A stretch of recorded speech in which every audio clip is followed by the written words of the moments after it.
everyone. This will work? Yeah. My name is Agne Krilaviciute. I work in German Cancer Research Center in Heidelberg, Germany. And today I'm talking on behalf of Monique Robol on prostate cancer screening and how to implement that, or what do we know so far about the prostate cancer screening and how to move forward in European countries. So this is the working package 8.3 within the EUCanScreen project. And the main task is to collect and weaponize the knowledge we have so far on prostate cancer in order to move forward in different countries who have different resources, different knowledge, different abilities, and implement the same or similar screening strategy across them in order to measure performance and accessibility to various things, find the barriers why people are not participating, and so on. So just a brief history, or maybe not so brief, about the prostate cancer.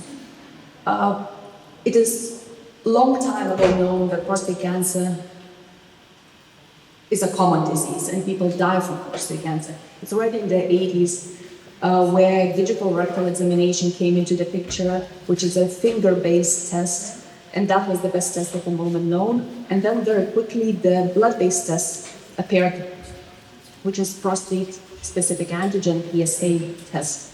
And this is the test I will technically talk about today. PSA is attractive because it's a blood-based test. It's cheap, easy to do. So it's as well very easy to accept for the public. Then the problem here is that PSA is not specific for the prostate cancer. So a lot of men will have elevated PSA. Overall, every single man will have certain level of the PSA. It's just a natural thing.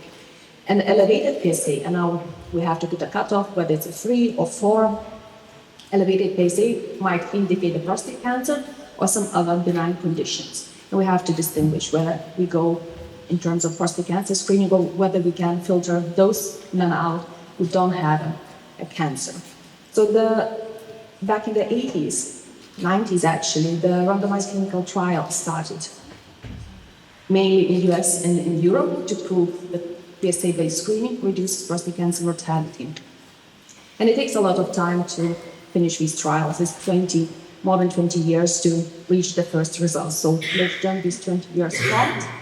And the first results which came from the PLCO were negative. It was shown that the PSA-based screening does not reduce prostate cancer mortality. And it came with the obviously negative attitude from the urologists from the community. And in the US, the PSA-based screening, opportunistic, was running widely from the 80s up until that time, 2010. And at that time, it was recommended not to screen anymore. So PSA-based screening technically stopped. Now what happened that we are observing the increase in incidence of the advanced disease, increase in the incidence of mortality over the years when the PSA stopped in the US. So nowadays we see this increase. However, we have to keep in mind that the treatments have changed over the years. And now we have very good treatment for metastatic prostate cancer disease, and not every single man will die from, even though he was diagnosed already with the very late stage disease. Those men might survive actually and survive a long time. But nevertheless, you don't want to detect late stage cancer. It's expensive to begin with to treat. You want to detect early, but also not too early. The ISO1, or like the very, very beginning of the prostate cancer, the stage ISO1 considered to be problematic. You don't want to detect those technically, but right now we don't have the tools to rule those out because they will have a PSA elevation and they will show up if you do the screening. So after the PLCO showed the no mortality reduction, some years later the results were recalculated because the no mortality reduction came in the end because of PSA contamination. So we have intervention arm and we have control arm, and the control arm we're not supposed to have PSA screening, and that was the comparison, that was the study design. However, in the control arm there was a lot of opportunistic screening, and that in the end diluted these results, and that's why mortality reduction did not show up in the first results. When it was reanalyzed, it was clear that if we account for the PSA contamination, we do have mortality reduction. But that came a bit later in place. So already the recommendations were changed in not to recommend PSA screening. And the whole mentality of urologists were at that level, like PSA is bad, we shouldn't do that. So now we're changing back slowly backwards.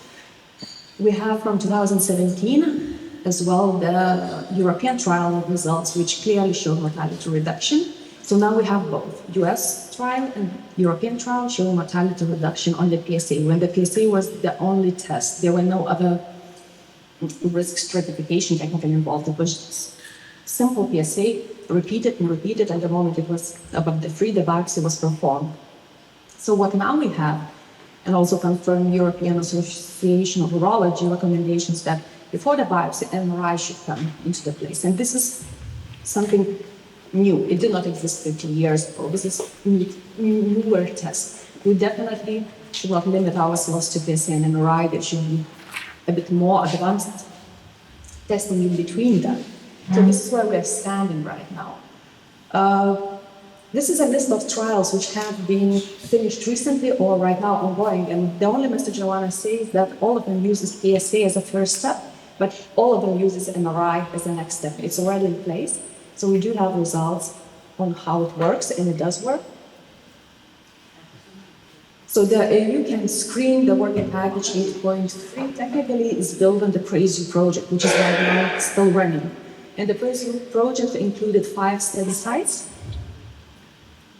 And right now it's just being expanded to other countries who were not originally part of the PraisU. And the PraisU knowledge, results, and lessons learned are taken into account within the EUCanScreen, and then in the pilot testing in all other countries of Europe. Not all countries, but in quite a number of countries. So this is the PraisU summary. We have 5 study sites. We have this algorithm, which is called risk-adapted screening algorithm. So we have, first of all, the age limit. So we have 2 age groups, 50 to 59 and 60 to 69. And we have a PSA cutoff. So it's not anymore one PSA value above the 3 where you have a bias. We have PSA below 1, and those ones would be called low risk, and they will fall out of the screening pathway, and they will return to the target population and wait for the next 5 years to repeat the PSA testing. And only those with the elevated PSA above the 3, then the next step is the consultation, digital rectal examination, the prostate volume, some kind of a family history questionnaire, a lot of factors taken into account, and then there is an MRI. And after all these steps are positive, only then the biopsy comes into the place. We still have a lot of early stage, this ISO1 cancers detected through this chain. We also have a lot of false positive results. However, this is right now the proposal, which is being tested as the potential to be used in different European countries, to be applied given the resources available in different countries. So as I said, the EUCanScreen is using PraisU. It was a lot of done in terms of questionnaires, what kind of parameters to collect, how to evaluate, how to report, and all this knowledge is taken already into account. So nothing new is being developed. And here's the map of the countries who already have some kind of pilot testing within the EUCanScreen or the PraisU project. So the blue color are the 4 countries, and within the 4 countries are 5 study sites within the PraisU. And the purple countries are the ones who are running the pilot testing within the EUCanScreen. And technically what we can see is the whole Western and Nordic Europe have some kind of pilot testing going on. The Balkans are falling out, the Eastern Europe is a bit falling out, but technically more than half of the Europe is doing something with the prostate cancer screening. You don't need to read the slide, it's very busy, it's just to list up all the project partners within the EUCanScreen who are working on the prostate cancer, and the ones in the red letters are the dot. The ones who are having actual pilot testing. So what we have achieved within the working package 8.3, every single member state has been involved, included into organizing, discussing, collecting information. So all the strategy has been developed, There are a meeting every 2 months set up online. Everybody participates, shares the information. It was a face-to-face meeting, and typically all the pilot studies which were planned within EUCanScreen have started. So these are 10 study sites who should actively investigate prostate cancer risk-adapted screening within this project. And all of them have started or will be starting at the end of this year. So this is the progress as it is up to date. And I will give just shortly an example from Germany, because I'm the most familiar with this one as I'm working there.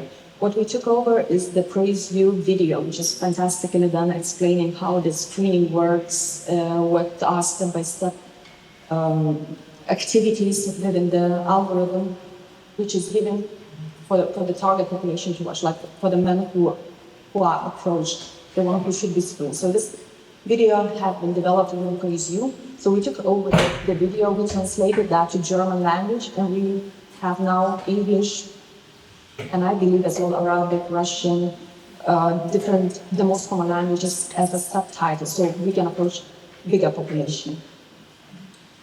And that is the algorithm, which is very similar, but not exactly the same as in the Praise You. But maybe the two key parameters, which is different compared to other countries. First of all, the Germany will run not in the hospital, not in the general practitioner's offices. It will be done in Apotheker. It will be done outside of the typical environment where the person is going for the screening. And this is being done because in Germany, obviously, the general practitioners are working 9 to 5. As well, every single person who is supposed to get screened also works 9 to 5.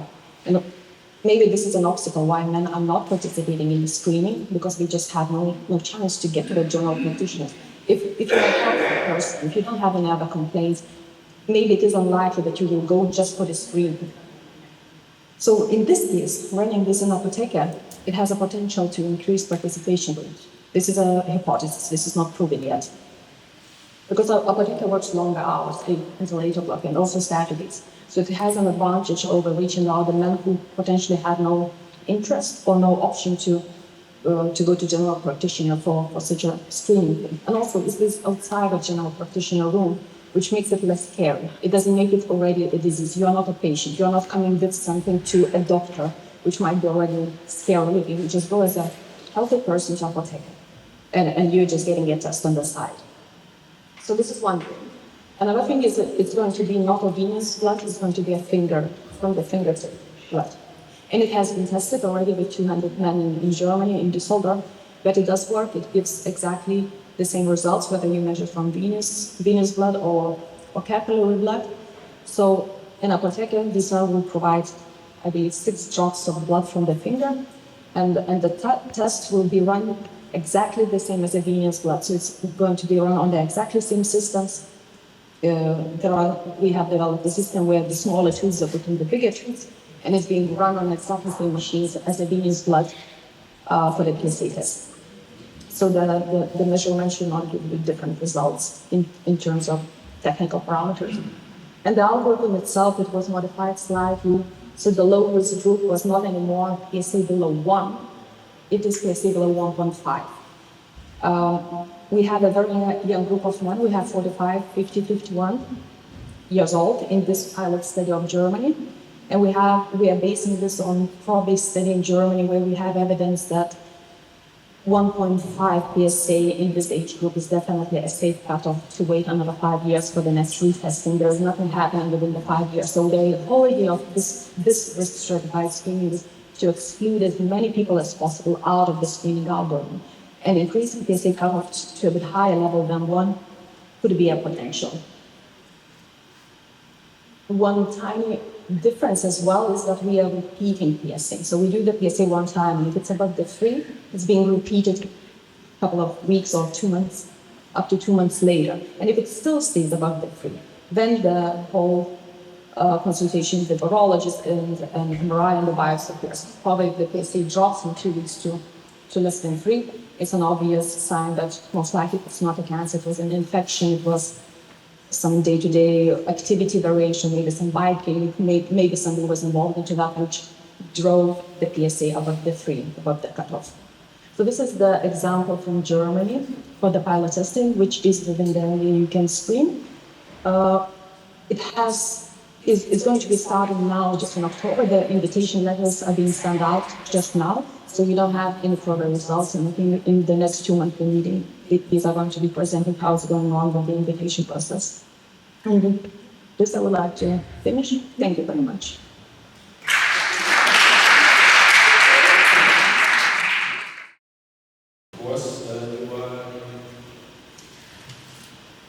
Of course, this is also a competition, which site is the most risk-based lung cancer screening program. I would now say lung cancer should win, but we'll see after. We'll see afterwards. These are our conflicts of interest, especially some big projects by the EU, basically, and what's between. Lung cancer screening really works, so let's look at the data first. This is a publication some time ago based on one big American trial, the PLCO, the prostate, lung, colorectal, and ovary cancer trial. And these are so-called mean preclinical surgery times. And if you look at the men and the women, and on the bottom of mean preclinical duration, it basically says for a different histology of lung cancer, it gives the duration. So we think that for men, you have 4.48, for instance, and 5.32. So we can advance the diagnosis possibly with 3 or 4 or 5 years, and even more in women. We also know it's clear-cut if we look at the sensitivity of the CT compared to chest X-rays. It's enormously different. It is 2 to 3 times better sensitivity, especially for the early stages of CT scanning versus chest X-ray. So you wonder why people are still sometimes doing chest X-rays. And this is then the result from the National Lung Screening Trial in the New England Journal. They did have a chest radiography in the control arm, so that's what the other line is about. But on the top it's the incidence, and on the bottom it's the mortality and the mortality change in mortality reduction, and they found clear-cut evidence in the order of 20% reduction in lung cancer mortality. But why do I say it is at the end really about risk stratification? This basically is one design trial, but what we try to do is look at all the data by age, by back years of smoking, by years since quitting of individual people, by number of screening rounds and intervals, to come up with then a possibly best scenario. And this is the one that we published already quite some time ago. But here you see why we call it risk-based. These are all, this is the so-called efficient front chart with different scenarios. Basically you see all A being annual screens between two numbers, for instance 55 to 75 or 60 to 80, and those are the ages. And then it says 30 back years, for instance, or people that quit smoking in the last 15 years. So you see you have sort of 4 important characteristics of the individual that make a scenario, let's say, more efficient or less efficient. And it's a sort of arbitrary, of course, to which scenario you then choose, depending on the amount of money you have. But in this case, we came up for the US with an annual screening program, 55 to 80, for people with 30 pack years, basically meaning they've smoked for 30 years every day 1 pack, or they quit in the last 15 years, but still had that past smoking exposure. That's the kind of data they have, and as I said, this gives you all kinds of opportunities for a country to decide what to do. Why did we choose for that one? And please look at the bolts on the top and on the bolt on the bottom of this slide. We really try to come up with a harm-benefit ratio. So for every 100,000 individuals, so a cohort of 100,000 individuals, if we would choose this specific scenario, that would be 407, so let's say 500 people not dying from the disease anymore. But on the other hand, on the bottom of the slide, it says almost 200 individuals would be overdiagnosed and overtreated. They would be there would be found lung cancer, but in the meantime, after the diagnosis and treatment, they would die from something else, and would otherwise never have been diagnosed with this disease. But we find this, let's say, a reasonable balance. The big problem with the US trial are these two bold numbers. The amount of false positives was enormous in this trial. Here you see in the order of, for every 100,000 individuals, we had almost 67,000, 60 to 70,000 false positive test results in every 100,000 cohort.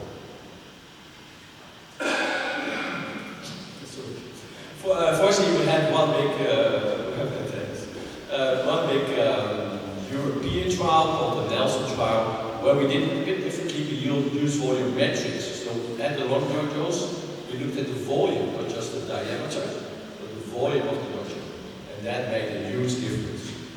Here you see, for instance, the screening uptake per round and the positive test results of lung cancer detection. And if you look at positive test results, you see 2.2% positive test results. Almost half of them, let's say 41%, was lung cancer. So that gives you a completely different number of false positives. Of course, the question is, do you then really still have the same mortality reduction, or are you not, let's say, too conservative?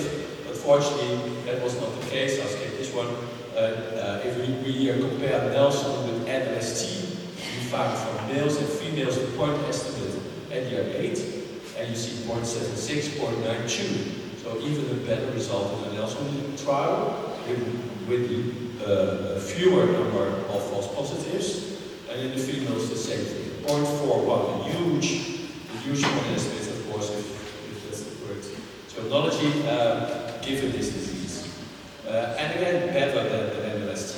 And that is not to boost ourselves that we did so much better, but just to recognize that in the future of lung cancer screening, we can basically do better than the American trial showed us, and also the false positives.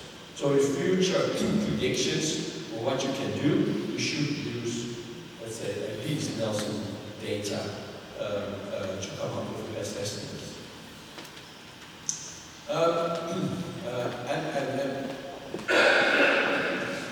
This is the probability of lung cancer mortality by stage. So now you see that if you now detect people at stage 1A or 1B, early stages, then now we have the probability of lung cancer mortality prevention, let's say cure, of in the order of 80%. So you really make a change with lung cancer screening. The UK is really leading us in this case. They have the so-called targeted lung health checks rolled out already since 2019, where basically everyone who's registered by a GP and they know they are ever smokers in the age group 55 to 74, they are invited for a health check. They call it targeted lung health check, guys, not to have the name lung cancer in it. They, however, have to change it now, so now at present they have to call it lung cancer screening again, which probably we would in many countries find appropriate, let's say.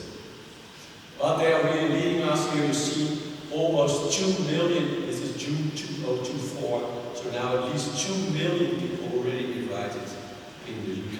So maybe David Baldwin should have stood here, but this will be okay. So almost 2 million invites, almost 800,000 people attended the lung health checks, and already more than 300,000 scans performed. What you then see is, out of those 362,000, if you can still see that, they found 4,500 lung cancer diagnosed. So 1.3%. 4,500, but especially again 62% at stage 1. That is what we want to do. At present, stage 1 is in the order of, let's say, 16% or so in many countries. So this is the change we would like to make. Difficult in this screening test is that you can see a lot of the CT scan, even if it's only the thorax.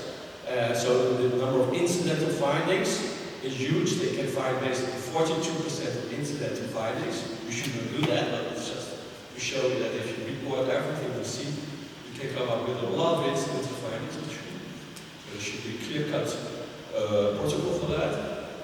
And the last one is CAC, is the calcium scoring. So at the same time, you can also look at the your cardiovascular risk basically from your coronary arteries, because mostly you can do that in the same CT scan. And what they found here is, let's say, 1/3 or so of these individuals are also at a high cardiovascular risk. So this is certainly an example where we will probably in the future look at both diseases basically.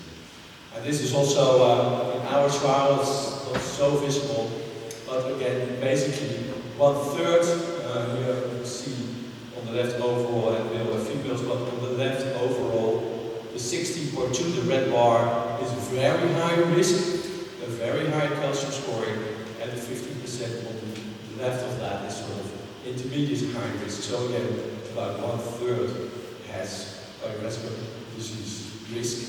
Many of them didn't know that either.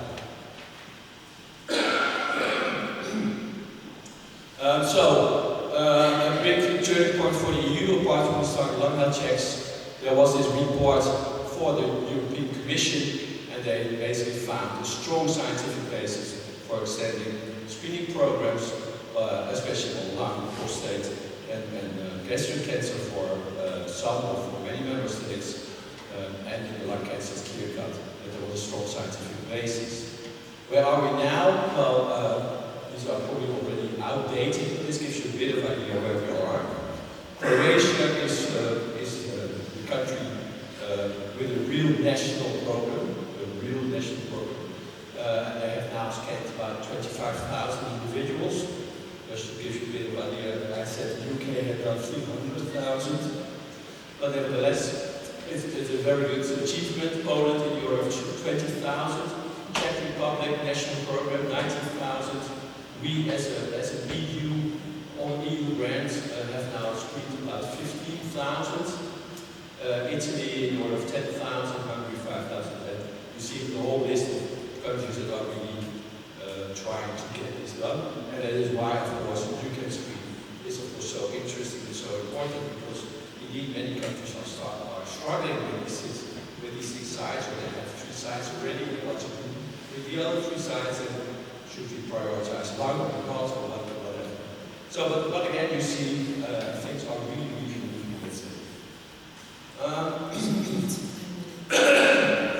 Is this a 5-minute? Oh, not too bad. Then I take a glass of water, maybe.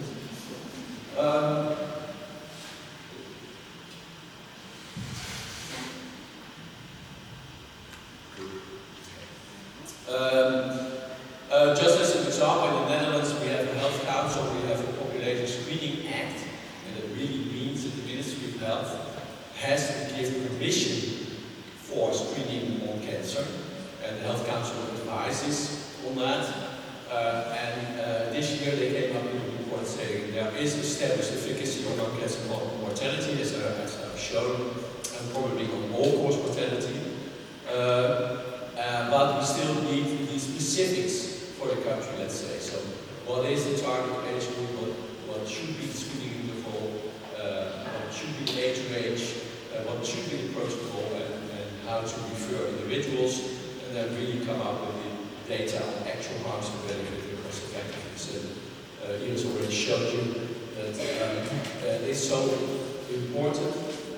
And again, I think many countries will need this.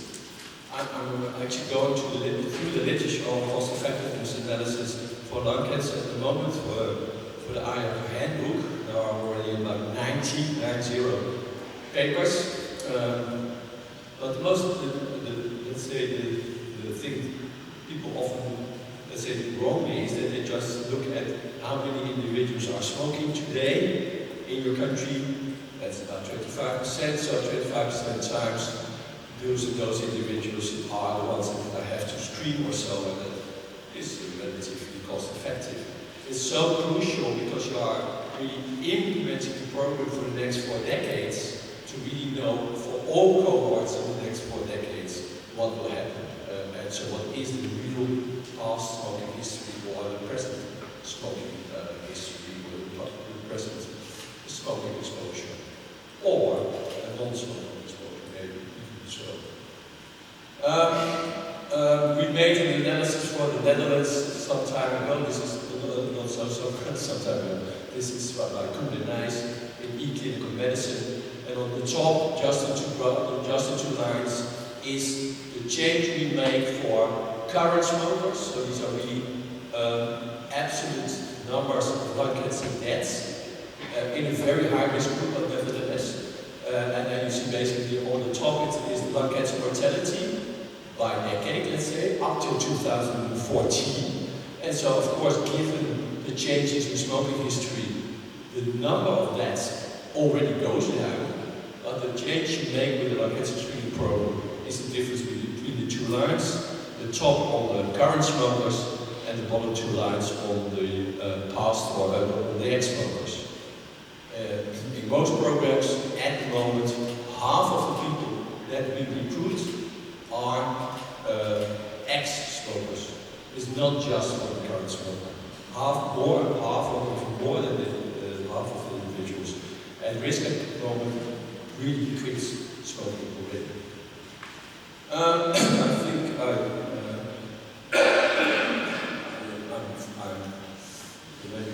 going towards the end. We still have a couple of very important things to do.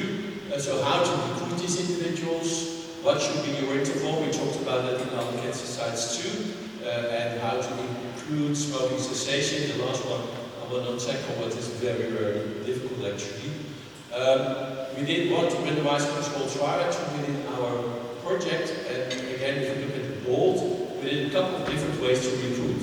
Standard paper means we send all the information to individuals about lung cancer screening, harms, benefits, etc.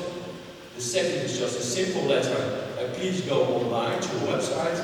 And the third was the tailored online. So what we talked about, should we not tailor stuff? What is most important for this individual? What does he or she wants to know? And we tried it in a tailored approach. And there you see the response rate, 13, 8.6 and 8.4% response to these 3 strategies. Just to give you an impression of what maybe to do. But reported on the right-hand side, you can actually see how many were eligible in these 3 recruitment strategies. And then actually you see they are not so different, a little bit yes, but not so different, the 3 strategies. And finally you have 4.5%, 3.5% and 3.4% of people who are really eligible, given in our situation a very high risk group. So this is one of the, let's say, exceptions where we really try different recruitment strategies. And we talked about ethics and so on. Can you go online? Can you do tailored recruitment? We are, with this kind of data, we are actually quite, let's say, optimistic about online approaches. So that people go online for the information. And there's not so much out there yet, but I think this gives a good impression. These are individuals 60 to 79, and they, I think, are more digital than we think so. That's it. I will skip this. Just to let you know, this is such a self-test that you can do. Basically, you put in your age, you put in your education, you put in your body mass index, and smoking history information. And then actually, this is a validated risk calculator. It gives you your risk of lung cancer in the next 6 years. So we think this is possible. Going to close down. So the only thing what we still, and we're doing it for the lung trial, where we basically want to say, if your first scan is negative, I mean there's nothing to, let's say, worry about at that point in time, then maybe you can have longer interval. We have seen several examples already on cancer sites, but we don't know. And if we could do a longer interval, it would of course be less costly, less false positives, less anxiety. So that's what we're doing in a trial sponsored by the EU. I'm going to close now. Yeah, so there are still a lot to do. What about capacity of CT scanning? Do we have enough treatment? Do we have enough surgeons? How should we cover such a program?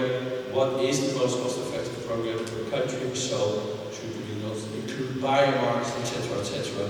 But nevertheless, it's time to quit talking and begin doing, and then, as we've seen in corrective programs, with the implementation, come up with the final answers to solve these questions.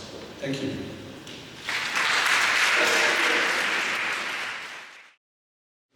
Okay. Yeah. So that's how I'm going to organize my presentation. Really, what could be the ideal scenario of personalized gastric cancer screening? What is the situation right now, and what we can do with this? So, first of all, the ideal scenario, that is a very prominent Korea cascade, the pathogenesis of developing the standard intestinal type of gastric cancer. What I'm going just to emphasize here that along this cascade, and the major risk factor is Helicobacter, and we'll come back, only 1 to 2% of the infected are developing cancer lifetime.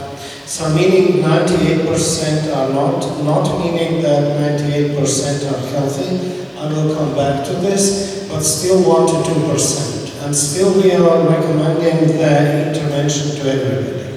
So we know that there are several factors that are responsible for gastric cancer development. First of all, it is Helicobacter, and this is absolutely the major risk factor, therefore it's in red.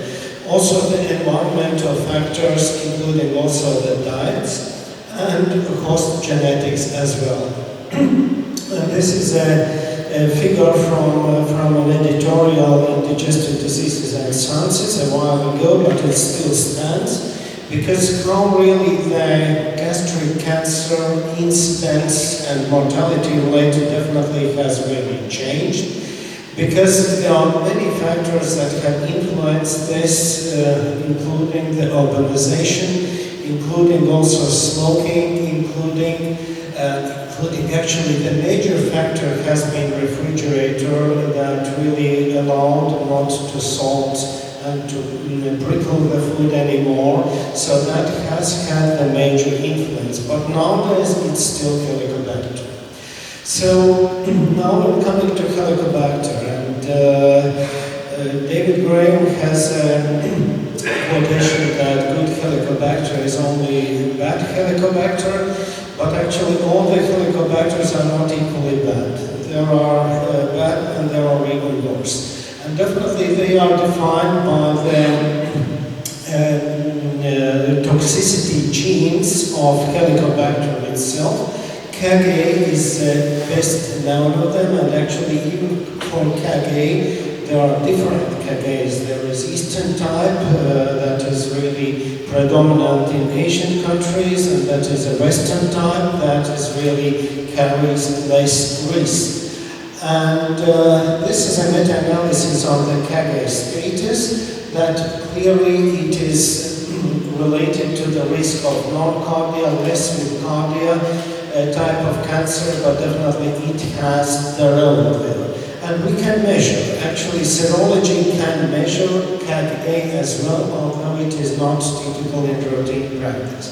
But KG is only part of the story. There are other toxicity factors of Helicobacter, and here is a list of them.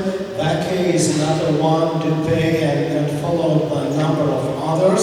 So those factors really are responsible and have really linked to developing gastric cancer. And this is one of the studies and the following analysis, the meta-analysis as well, really trying to identify the signature of those genetic factors of Helicobacter itself that are really in higher risk for developing cancer. But still, we do have limitations there, and many studies are not so positive, so many others really have failed to identify this as a significant risk factor.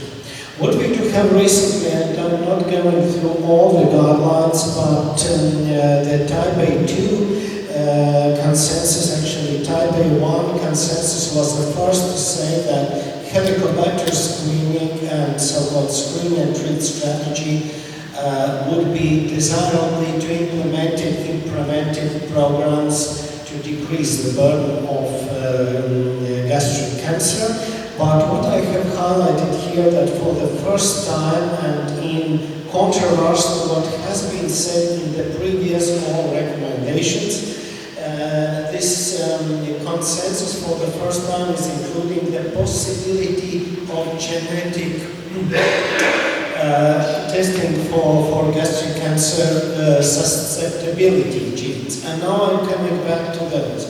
Because already around 20 years ago, the first publications got out on the genetic factors. First of all, single nucleotide polymorphisms, now polygenic risk scores for gastric cancer, and indeed the host genetics also is related to the sensitivity to gastric cancer. So we do have the data, but all the studies, less solid evidence, very different in different populations. So once more, we do have problems with this. And putting this together, we do have the H. pylori virulence factors, we do have the host genetic factors, we do have the environmental factors, and naturally only a very small proportion of those individuals are coming to cancer as an end stage. So, if we would detect HP virulence factors, measure the polygenic risk scores, add the risk factors, whether non-modifiable or modifiable. I'm not too much sure how we can modify really the socio-economic group and maybe education factors, so it is not so easy, but nevertheless. Then we come up with a risk calculator, identify the risk group, and you see it would be ideal. We are sparing antibiotic use in general population, and that is considerable. I'm not saying for 98% exactly, because actually we do have patients in whom also other disease, peptic ulcer disease, and others are caused by Helicobacter, but even if we would be sparing, if we could identify this risk group that are going to progress to gastric cancer, that would be perfect, but unfortunately that is not the reality. What is the reality and how we can intervene? We can intervene in two stages. First of all, Helicobacter, and the other possibility is to identify those at high risk for developing cancer and subjecting them to surveillance strategies. So that is why we do have the current council recommendations, which is including also gastric cancer prevention. And accordingly, this is a text what we do have in this council recommendations. I have to say that actually the text has one very big mistake. But I had the chance also in participating in those discussions among the member states, and I'm quite sure, and I recall how this mistake has appeared, because we are arguing that precancerous stomach lesions have to be included, but those who are formulating the final recommendations added that they are not related to Helicobacter, but definitely they are. But nevertheless, we do have screening for Helicobacter and surveillance of individuals with precancerous lesions. And this was a great work that has been coordinated by Jean Young Park at IR under the EUCanScreen project as well, partly at least. It is an important publication on recommendations on Helicobacter eradication, the screen and treat strategy, search for Helicobacter in general population and eradication. by considering the very, very different aspects on this topic. So this is out just in the beginning of this year. And the other guideline what we have, and actually here also Europe has been ahead of maybe the United States and other countries, because we do have the MOPS guidelines, the guidelines on management of precancerous lesions. And this year, the third version of MOPS guidelines came out, and I'm not going to get to this, but this is the recommendations for surveillance of individuals with precancerous conditions and lesions. So that are the recommendations. We do not have exact guideline on how to deal in Europe. We are going to have it within the next years. But what we can do in the field of personalized prevention. First of all, I'm back to the type A consensus. And here, what also has been mentioned, that Helicobacter, the effect of Helicobacter eradication can be observed at any age, but it is really more effective at earlier age. So earlier we eradicate before the development of pre-malignant conditions, higher the effect. Yes, type A is also mentioned the family-based screening, but that is a bit specific for certain areas, and I don't think that it is too much important for Europe, but it could be of course as well. And then endoscopy as a surveillance strategy of individuals with precancerous lesions, according to them, in our situation in respect to market guidelines. So what more we can do than this? And actually this has been presented by our colleagues from Ireland just 2 days ago in Berlin at UGW. And this is a study within the TOGAS project, one of the projects addressing gastric cancer prevention possibilities. What they have done, they have analyzed the success of invitation strategies when general population and industry workers at their workplace have been invited. And as we can see from here, the targeted group, mainly those who are industry workers, were really more eager to participate in the program. But we cannot really make the conclusion out of this, because still the invitation strategies have been very different. If the general population was addressed with an email, in this case the workers, and you can imagine what might be the consequences if they are not attending the preventive measures at their workplace. But they have been invited by a medical professional in their working place, so personally, maybe the way of invitation more than the means of invitation worked out on those. But anyhow, that could be just one of the possibilities to target specific groups because of the gender, because of the age, because of occupational exposures as well. Sorry, 4 minutes left. Got it? Then I would like to illustrate very briefly the 3 pilot studies that currently are being run within 2 projects. EUCanScreen has been already completed and TOGAS is still ongoing, but still the results of EUCanScreen are going to come.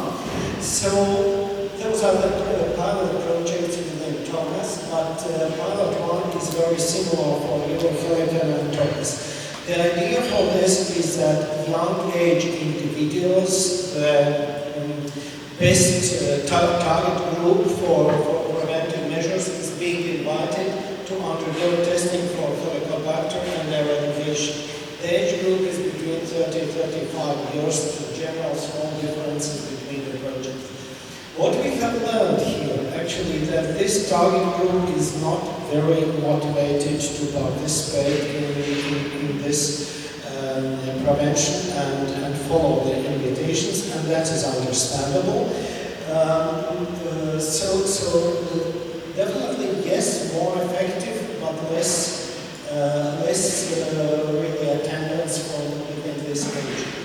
Pilot 2 is addressing the possibility of search for Helicobacter in those individuals that are undergoing colorectal cancer screening, but actually that is not done in screening settings. I will not go deeper into this.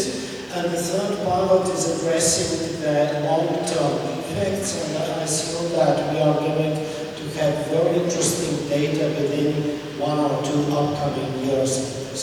So what we can do, how we can potentially personalize gastric cancer risk assessment and screening. So first of all, by identification of the specific target groups that are at higher risks. I was not mentioning, but actually a very important risk that we are facing currently in Europe is the immigrant population, and a lot of this is being done in Rotterdam on this. Individualizing the implementation strategies based on risk factors, more difficult to do, but could be as well, as an example of the family imputations. Identification of the group that should be referred for upper endoscopy, that is serving as a first-line investigations, and as an example, those would be the first-degree relatives of gastric cancer patients, adjusting HP testing methods and education regimens, but that is a bit out of scope of this talk, and also personalizing the surveillance intervals, although they are setting the guidelines, but definitely also better stratification of those would be deserved. And then just finishing with just my viewpoint, but that is my very personal consideration on how we could approach prevention for gastric cancer, and we would be more than happy if the Rotterdam group could really do some modeling exercise on different ways and scenarios. First, we could approach the young age individuals once more by considering that the effectiveness would be higher in this age group, but the adherence lower, meaning that not all of the target group will attend. Then do the next stage of invitations, and actually that is what we are going to do to start next year with the EUCanScreen work package 8, and actually that is going to repeat the great experience that has been already acquired in Taiwan. That is only studies so far having addressed, offered the FIT test together with Helicobacter antigen test, then selecting those that do have the risk factors for immediate endoscopy, and potentially we could combine this to other laboratory tests like Personalised, but I didn't have time really to go into the risk, the benefits and risks of this risk stratification as well, and then definitely by following the individuals up and linking the data to the outcome. So thank you.